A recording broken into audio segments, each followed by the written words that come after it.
Hello बच्चों, let us understand the solution for this question. Under what condition can a body travel a certain distance and yet its resultant displacement be zero? तो मुझे condition बतानी है किसी भी body की जो कुछ सर्टेन डिस्टेंस को कवर करती है फिर भी उसका रिजल्टेंट डिस्प्लेसमेंट हमारे पास जीरो होगा। तो अब हम इसमें फर्स्ट की कंसेप्ट की बात करेंगे। की कंसेप्ट की कंसेप्ट में हम यहाँ पर सिंपली डिस्प्लेसमेंट को डिफाइन करते हैं। डिस्प्लेसमेंट क्या होता है? डिस्प्लेसमेंट हमारे पास एक वेक्टर क्वांटिटी होती है और एक शॉर्टेस्ट डिस्टेंस होता है दो पॉइंट्स के बीच का। ये हमारे पास shortest distance between two point, shortest distance between two points is known as displacement. So displacement that is delta x final position minus initial position, जहां पर x हमें एक सिंपली पोजीशन को डिफाइन करेगा। ये हमारे पास फाइनल पोजीशन है, ये इनिशियल पोजीशन है। तो अब हम इसके सॉल्यूशन पर आते हैं।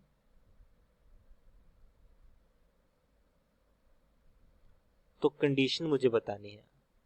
अगर मैं कंडीशन की बात करूं, सो फर्स्ट कंडीशन हमारे पास आ सकती है when a body moving on a circle, moving on a circular path लिख सकते हैं, moving on a circular path and cover one revolution, and covers one revolution. जब वो कंप्लीट एक रेवोल्यूशन को कंप्लीट करते हैं, सपोज यहां से बॉडी गई, अब उसी पॉइंट पे दोबारा से बॉडी उसी पोजीशन पर आ गई, मींस उसकी इनिशियल पोजीशन और फाइनल पोजीशन दोनों सेम है। सो इस केस में जो डिस्प्लेसमेंट है हमारे पास दैट इज डेल्टा एक्स, वो हमारे पास हुआ जीरो। फर्स्ट तो ये आ गया।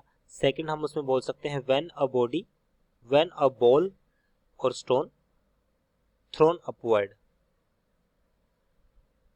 व्हेन अ बॉल और स्टोन थ्रोन अपवर्ड, जब हम किसी भी स्टोन या बॉल को अपवर्ड थ्रो करते हैं तो वो एक फाइनल पॉइंट पे जाएगा और यहाँ से वो वापस नीचे आएगा, तो दोबारा से उसकी वही पोजीशन आ गई।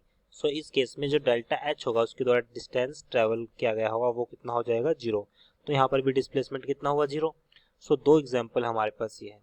I hope you understood this explanation. Thank you.